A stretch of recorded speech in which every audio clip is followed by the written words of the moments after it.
Hello everybody, welcome to my latest video. My first video that's not about either what the channel is going to be covering or Dragon's Dogma 2. So this is Biomutant. It's been out for quite a long time. Originally came out on PS4, but they did release an update for PS5. I love this game. I've just got to say that straight off the bat. This is not going to be an unbiased review, simply because I couldn't do that if I tried. I mean, don't get me wrong, there are a lot of flaws with the game, but I absolutely love it. And I want to go through and just re-look at what the developers actually did. Now, the developer Experiment 101, I think they were called. As far as I'm aware, this was their first ever game as a development studio. And they wanted to make an open world RPG with kung fu elements, although they call it Wung Fu in this for some strange reason. But they decided to make it as a post-apocalyptic world where humans no longer exist, and the creatures of the world are, I can only describe them as raccoon stroke cat stroke, well, basically they're just a lot of different mammal type creatures. And you can really go to town on how you design them. And it can get quite interesting. So let's go through the design process of how I created this guy first. Okay, so the actual character creation in this is quite funky, to be fair. So you choose between 6 different breeds, and they're all a variation on a theme of, I'm not going to say cute little critter because some of them really aren't, but they do vary in their appearance slightly, but they're all furry with ears, basically, and I mean pointy ears. Once you've selected your breed, and your breed does actually change your statistics slightly, so do keep an eye out for that, you can then determine what your main stats are going to be, whether you want to be an all-rounder, whether you want to be highly charismatic, whatever. That does change the look of your character, and you cannot actually change the look of your character beyond that. The only way you could actually do it, if you really wanted to, is quit back out and then go back in and pick the same, I'm going to say the same speciality, like strength or vitality. It can change the look of the face of your character if you do that. So that's one way of doing it. It will take a long time because sometimes it does come up with the same face over and over. But if you want a really large head, for instance, on a really strong character, then sometimes if you quit out and then go back into the section, it will actually allow you to change the look, or it will give you a different look. Now you then get to pick your resistances. If you're bang in the middle, you get a 6 in everything. But there is a way of actually, like I just did, giving you an extra 2 points in 2 of them. You just have to put it slightly off center and it will allow you to have 2 additional points, which is quite nice. You then pick the look of your fur, which is just basically the pattern, and then your primary and secondary colour. So because this is a mutated creature, you can literally have any colour you want. I say any colour, it's within this colour wheel, but you can have a bright green character if you really want a bright green character. You can have bright pink, pure white. There's various different things. Now I'm going to go with green, just because it's my favourite colour, and I want to. There we go. You then pick your class, and this is really where you start to see the differences. So what this essentially does is it creates your starting character. And it will also create a specific skill tree that you can unlock specifically for that character class. Other than that, it doesn't really change things too much because you can unlock various different combinations, etc. But there are certain abilities which we'll come on to shortly that you can only get for the class that you pick. So Mercenary is all-out melee. You do have ranged, but they are predominantly melee. Commando predominantly ranged. Psyfreak is your mage, and then your Deadeye, Sentinel, and I can't remember what the last one is, but they are basically combination classes. So we will skip the tutorial and we will go into leveling up. Each time you level up, you get 1 point that you can put into your stats, and that raises the stat by 10 points. So if you want a really strong character, then just keep pumping all of your points into strength and you'll do more damage with your melee weapons, and vice versa. Now, this is where you upgrade your combat abilities. So initially you'll get your close combat, your ranged combat, and your unarmed combat. That's basically the only ones that you will have. And you get a certain number of points that you can spend into abilities within those trees. Sorry, dual wield is the other one that you get, not unarmed. I get dual wield because my character is the mercenary. You do not start with that one. You also then get your perks, and your perks are where your class really comes into it. So you'll have your general perks, which are across all different classes, and then there will be specific perks for your class. So mercenary here we have mega mind, reflexes, invincibility, and brutality. Now I can go into do a video into the different classes, but they'll be very short because realistically the only differences are your starting skills and the perks that you can unlock for that class, so there's probably no point. One thing that really is interesting in this game though is once you unlock certain things called bio points or side points, they allow you to start using mutations, and those mutations can be special powers, or they can be your resistances. So I nearly always use my bio points for resistances. As soon as I've got to 100 resistance in everything, then I know that I can go into any of those zones and I'm either taking a ridiculously low amount of damage or no damage at all. The only resistance you can't upgrade is your hypoxia resistance, but there are resistances on a lot of equipment, and because you can level up your own resistance, you can put your equipment resistances and choose items which increase hypoxia. Now the other things you can use your bio points are biogenetics, which are basically mutation skills, things like being able to make rock fists, slide down hills on your back, literally do poisonous attacks from the air and things like that. Now one of the other main things from this game is your aura. Now your aura can either be dark, light, or a mixture of the two. If you keep it a complete mixture, then people will not know how to take you, and it does affect how they interact with you as well, so that's something to bear in mind. It's not as in-depth as a lot of other RPGs, so you don't expect people to run away at the sight of you. It will just be dialogue differences where they'll say, basically they'll act scared of you, in effect. If you're nasty, of course. If you're nice, they'll be like, oh, we know that you're a really nice person. Now, there are various events in the world where your aura will be affected. So when you find captives and when you try and help people, you can either leave them alone, kill them, and strangely enough, leaving them alone to your fate means you actually do kill them in this particular situation. Or you help them, and if you help them, you will get a bonus to your light aura.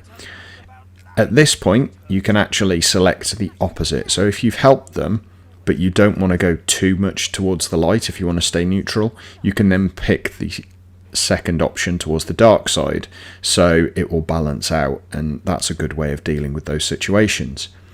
Helping these people, though, does give you psi points, and these are they're basically the same as bio points, but rather than being mutation, they're basically a magic.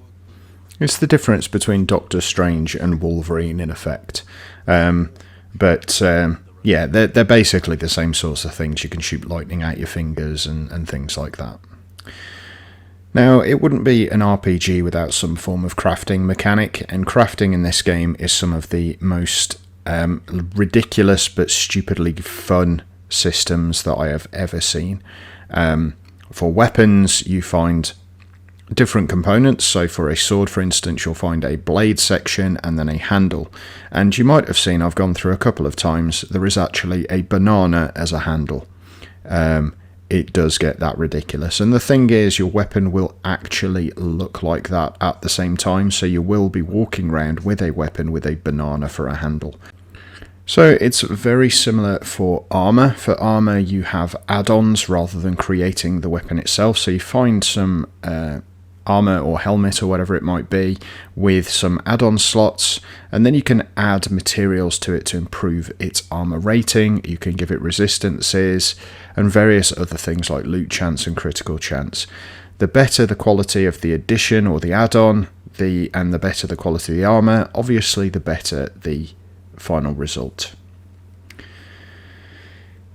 Now, it must be said that this does not have the best graphics of all of the ARPGs or the RPGs out there.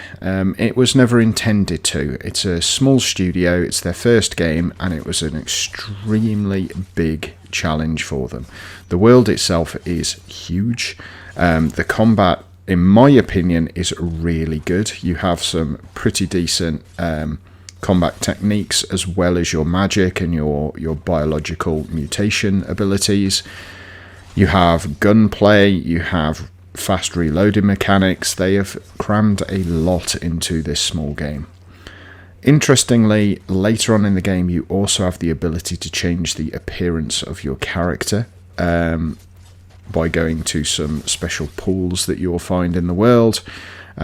It's really, really, really, really good, and I can't stipulate that enough.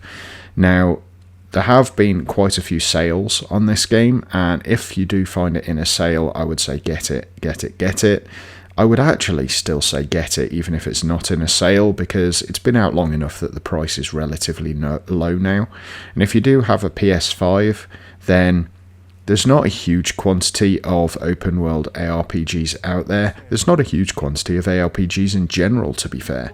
But this one really does have some unique aspects about it.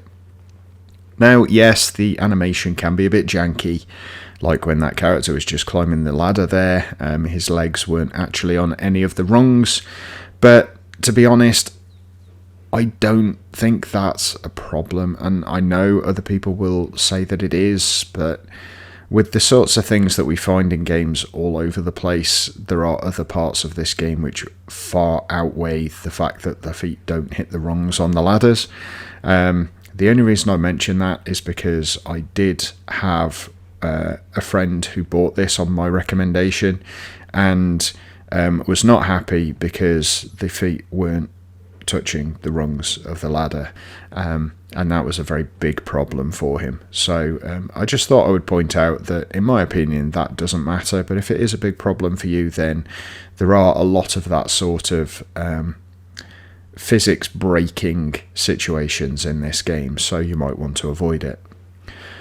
Other things that I didn't cover in this, because this was a new character, is there are mounts within this game. Now, you have to tame those mounts by finding pips. You find the pips in the world, and once you find them, you then have to give them to the correct mount. There are different mounts. They're all four-legged furry creatures, so there's no lizards or anything like that. But they are very different. So you'll find a ram, there is a deer. They have some strange things that I couldn't even tell you what they are. They look a bit like a cross between a horse and a weasel. So they are very strange looking things. But as I say, you do have the mounts. You do have technology later on. So you have like a glider and things like that. So yeah, there's various things that this game brings to the table that I think just add to the experience. So that's realistically the main things that you look out for. The look of your character does greatly change as you find different armor pieces, etc. So this is a starting character with starting equipment, but there are some ridiculously funny looking outfits out there. There is a giant teddy bear outfit that, yes, you can wear, and it does give you some good bonuses. They did add in the ability to hide your headgear, which I think is a very good thing, because a lot of the best headgear, unfortunately, are giant bunny helmets and things like that, which, I mean, if you like that sort of thing, fair play to you, but it's not, unfortunately, my style. But you can hide your headgear, which makes it a lot better. You can obviously change the look of your armor by adding add-ons, but you can't change the color or anything like that. They never added in cosmetics of that description. There is an armory system, so you can save your loadout of your armor and weapons, and there are 5 different ones you can load. You do have to keep hold of the equipment though. It doesn't automatically keep hold of it for you. So remember that if you have got it in an armory slot, do not break it down or sell it. There's crafting at benches, there's crafting in your inventory. Just in general, there's just so many different aspects to this game that I couldn't cover it in one video without spending at least an hour talking about it, which I didn't want to do for my first revisit video. I just wanted to give a brief overview. Now, I mentioned the combat. One thing that I do like, but a lot of people don't, is the fact that the game is narrated. Now, by that I mean none of the characters in this game speak English or any other human language. They speak gobbledygook, and that is actually what they call it in the game. That's not just me being insulting. And the gobbledygook is translated by a narrator. Now, I like games which are narrated. I loved Resistance, the original game, Resistance Fall of Man, where the story was being told by a captain in the British Army about an American soldier. You never heard Nathan speak at all. You never heard him speak. And realistically, I loved it. And I love it in this game as well. The narrator just gives another... I don't know, it just gives another aspect to the game which the developers have obviously thought about quite heavily. I did find it funny when you go into a memory and the narrator is narrating what your mother said, almost as though you didn't understand what your mother was saying, which is a bit weird. But at the same time, I think they've done that so it's kind of like a fourth wall break where they're talking to you as the player rather than you as the character, which is, for me, it's quite interesting. It's quite good. Now, looting in this game is quite a big deal, and you do get a lot of what you would consider to be very, very rubbish equipment. The benefit for that is pick everything up, because you can break it all down into materials that will then allow you to upgrade your items later on. You can also sell stuff, as I mentioned before, for green, which is basically, I believe it's a type of leaf, of all things, but that's used as the currency as well.